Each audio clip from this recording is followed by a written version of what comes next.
नमस्कार दोस्तों, हमने पिछले वीडियो लेक्चर में देख चुका था 2021 विज्ञान के प्रश्न और हम 45वां प्रश्न तक सॉल्यूशन देख चुके थे। अब हम इसके आगे का प्रश्नों का सॉल्यूशन देखेंगे। तो चलिए देखते हैं कि सवाल नंबर 46 क्या था। ठीक है, सवाल नंबर 46 है कि पादप हार्मोन का उदाहरण है, मतलब ये चारों में निम्न में कौन पादप हार्मोन है। तो आप देख पा रहे हैं ऑक्सीजन एक पादप हार्मोन है। ठीक है, इसका आंसर हो जाएगा ए। और वही बात करें एंड्रोजन, तो ये मादा में स्रावित होने वाले हार्मोन है, यानी स्त्री में।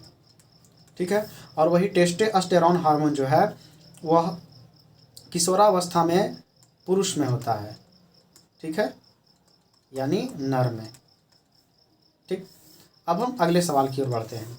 सवाल नंबर 47 लिखा हुआ है, निम्न में से कौन सा एंजाइम लार में पाया जाता है।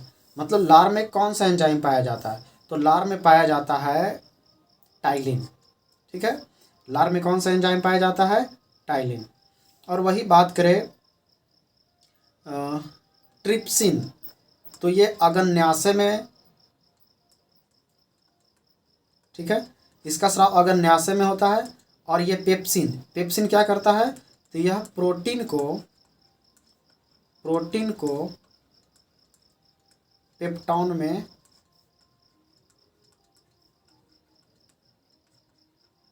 बदलता है। ठीक है, पेप्सिन का क्या काम है, प्रोटीन को पेप्टॉन में बदलना। ठीक है, और वही ट्रिप्सिन एंजाइम अगन्याशय से स्रावित होती है। और लार में कौन सी एंजाइम पाई जाती है, टाइलिन। ठीक, अगला सवाल देखते हैं। कह रहा है कि निम्न में कौन सा गुण प्रभावी गुण है। प्रभावी मतलब जो ज़्यादा प्रभावित हो, तो लंबा वाला गुण ज़्यादा प्रभावी होता है। जब मेंडल ने एक लंबे पौधे और एक बौने पौधे का प्रयोग लिया था, तो इसमें दोनों गुण रहते हुए भी लंबा वाला गुण ज़्यादा प्रभावी था, इसलिए इसका आंसर हो जाएगा लंबा। अगला सवाल है कि निम्न में लेंस सूत्र क्या है। तो लेंस सूत्र आप जान में करते हैं, 1/v माइनस 1/u बराबर 1/f होता है। तो ढूंढिए ऐसा कहाँ है, तो ऑप्शन नंबर सी। और वही 1/v और 1/v प्लस 1/u बराबर 1/f, ये है दर्पण सूत्र। ठीक है, दर्पण सूत्र। आगे बढ़ते हैं। सवाल नंबर 50, द्वि अवतल लेंस को कहा जाता है। मतलब द्वि अवतल लेंस को क्या कहा जाता है, तो द्वि अवतल लेंस को कहा जाता है अपसारी लेंस। ठीक है, और अभिसारी लेंस किसे कहा जाता है, तो इसे कहा जाता है उत्तल लेंस को, उत्तल लेंस को। ठीक है, अब अगले सवाल की ओर बढ़ते हैं। सवाल नंबर 51 लिखा हुआ है, उत्तल लेंस की क्षमता कैसी होती है। पूछा है कि उत्तल लेंस की क्षमता कैसी होती है, तो उत्तल लेंस की क्षमता होती है घनात्मक, और वही ऋणात्मक होती है अवतल लेंस की क्षमता, अवतल लेंस। ठीक है, अब बढ़ते हैं सवाल नंबर 51 की ओर। लिखा हुआ प्रकाश के अपवर्तन के कितने नियम होते हैं। कल ही बताए थे, प्रकाश के अपवर्तन के 2 नियम होते हैं। अगला सवाल है कि कौन सा रंग खतरे के सिग्नल में उपयोग किया जाता है, तो लाल रंग। ठीक है, लाल रंग का प्रयोग खतरे के सिग्नल में होता है। सवाल नंबर 54, सवाल नंबर 54 लिखा हुआ है, विद्युतमय तार सामान्यतः किस रंग का होता है। विद्युतमय मतलब जिसमें आवेश होता है, तो वो होता है लाल रंग। ठीक है, तो कुछ सवाल और भी पूछा जा सकता है कि काला रंग किस लिए होता है भाई, तो ये उदासीन होता है, उदासीन तार। ठीक, और वही बात करें हरा रंग की, तो ये होता है भू संपर्क तार, भू संपर्क तार। ठीक है, लाल रंग विद्युतमय तार, काला रंग उदासीन तार, और हरा रंग जिसे भू संपर्क यानी अर्थिंग वाला तार आप समझते हैं, वही होता है हरा तार। आगे बढ़ते हैं। सवाल नंबर 55 लिखा हुआ है, विद्युत मोटर परिवर्तित करता है। मतलब विद्युत मोटर क्या करता है, तो विद्युत मोटर करता है विद्युत ऊर्जा को आंतरिक ऊर्जा में। ठीक है, अगला सवाल है, किसी चालक का प्रतिरोध किन बातों पर निर्भर करता है। चालक तार की लंबाई पर, एकदम करता है, क्योंकि लंबाई आर का डायरेक्ट प्रोपोर्शनल, लंबाई आर का समानुपाती होता है, मतलब लंबाई बढ़ता है तो प्रतिरोध भी बढ़ता है तार की। चालक तार की प्रवृत्ति निर्भर करता है कि वह किस चीज़ का बना हुआ है, तो ये भी सही है, ये भी सही है। अनुप्रस्थ काट का क्षेत्रफल पर, ये भी इस पर भी निर्भर करता है। अगर अनुप्रस्थ काट का क्षेत्रफल अधिक है तो प्रतिरोध भी अधिक होगा। ठीक, इनमें से सभी, तो इसका आंसर हो जाएगा इनमें से सभी। ठीक, सवाल नंबर 57।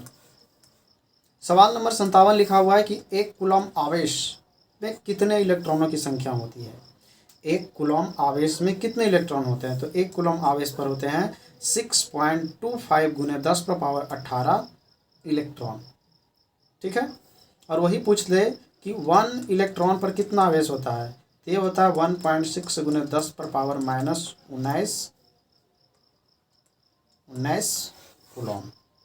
ठीक है, देख लीजिएगा, ये वाला मान थोड़ा कंफ्यूजन में है। अगला सवाल कहता है कि कौन नाभिकीय विखंडन को नियंत्रित करने में प्रयुक्त होता है। मतलब जब नाभिकीय विखंडन होता है तो कौन ऐसा चीज़ है उसे जो नियंत्रित करता है, तो वो है कैडमियम का छड़।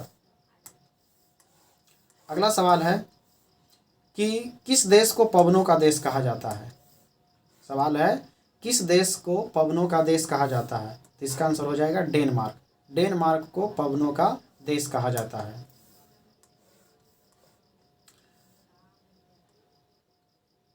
60 नंबर सवाल है अपघटन अभिक्रिया का उदाहरण है। ठीक है, कहता है कि निम्न में से कौन अपघटन अभिक्रिया का उदाहरण है। अपघटन मतलब टूटकर दो बड़े भागों में बिखर जाना। तो आप देख पा रहे हैं कि एक बड़ा सा यौगिक टूटकर दो भागों में बट गया है, तो यहीं पर हो रहा अपघटन। ठीक है, आगे बढ़ते हैं।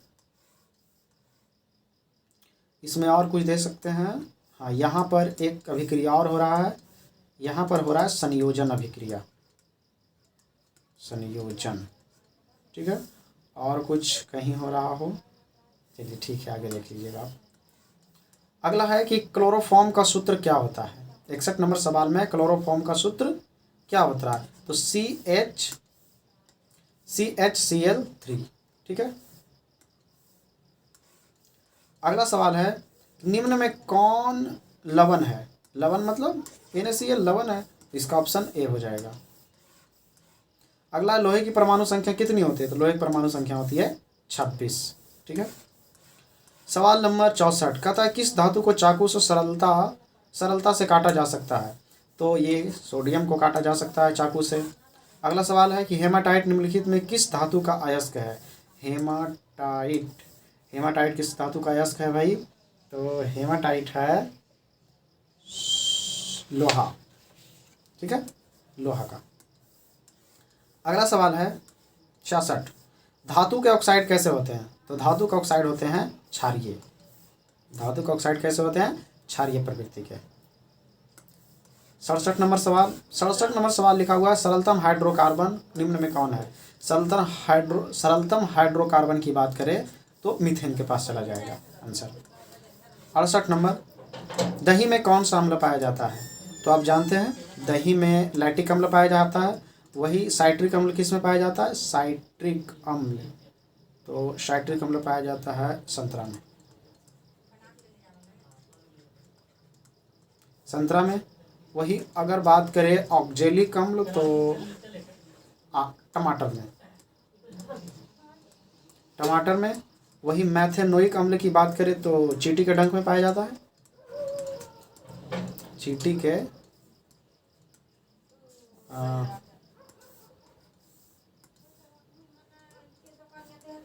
डंक में। ठीक है, अगला सवाल कहता है कि रबर एक बहुलक है। रबर आइसोप्रीन है। ठीक है, 70 नंबर सवाल है कि कार्बन के अप्रूफ होते हैं, तो कार्बन के अप्रूफ हैं हीरा भी, ग्रेफाइट भी, फुल्लेरिन भी। इसका आंसर सी हो जाएगा। फुल्लेरिन के अगर आपसे सूत्र की बात कर दे तो आप इसका आंसर बताएंगे C60। ठीक है, अगला सवाल नंबर 71 कहता है मानव में गुणसूत्रों की संख्या कितना होता है। मानव में गुणसूत्रों की संख्या कितना होता है, जोड़ा में पूछता तो ऑप्शन नंबर बी हो जाता। कितना पूछा है, ऑप्शन नंबर सी 46 होते हैं। 72 नंबर सवाल, निम्नलिखित में उत्सर्जी अंग है? अग्न्याशय, वृक्क, आँख, नाक। वृक्क, किडनी उत्सर्जन अंग है। ठीक है। अगला सवाल है, वृक्क की संरचनात्मक एवं क्रियात्मक इकाई को क्या कहते हैं? तो वृक्क की संरचनात्मक एवं क्रियात्मक इकाई को कहते हैं नेफ्रॉन। ठीक है। अगला सवाल है कि पाचन की क्रिया कहाँ पूर्ण होती है? तो पाचन की क्रिया पूर्ण होती है छोटी आंत में। अगला सवाल लिखा हुआ है कि उच्च रक्तचाप क्या कहलाता है? तो उच्च रक्तचाप कहलाता है हाइपरटेंशन। ठीक है। सवाल नंबर 76, एंड्रोजन हार्मोन किस में स्रावित होता है? अभी हम ऊपर देखे थे, एंड्रोजन होता है मादा हार्मोन। ठीक है।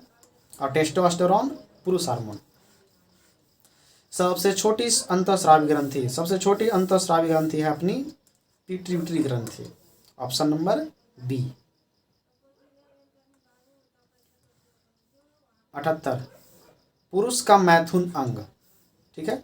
तो पुरुष का मैथुन अंग मतलब जिससे सेक्स करता हो, तो पुरुष का मैथुन अंग कहलाता है सीसन। ठीक है। अगला सवाल है, मनुष्य का वैज्ञानिक नाम क्या है? ध्यान से देखेंगे तो सब एक जैसा मीनिंग दिखेगा, तो ध्यान से आप आंसर दीजिएगा। मनुष्य का वैज्ञानिक नाम है होमोसेपियंस। HOMOSAPIENS, Homo sapiens. सवाल नंबर 80, कहता है बीज पत्र का क्या कार्य है? सुरक्षा, खाद्य संग्रह, प्रजनन, श्वसन। इसका आंसर हो जाएगा सुरक्षा। बीज पत्र का काम है बीज की सुरक्षा प्रदान करना। ठीक है। तो खत्म हो गया भैया। तो आपने देख लिया 2021 में जितने भी ऑब्जेक्टिव पूछे गए थे सबका सॉल्यूशन। अगर आप चाहते हैं कि 2021 में सब्जेक्टिव जो पूछा गया था उसका भी सॉल्यूशन, ऑब्जेक्टिव तो अभी देख ही लिए, सब्जेक्टिव भी पूछा गया था उसका सॉल्यूशन, तो हम उसका भी सॉल्यूशन ले आएंगे। ठीक है।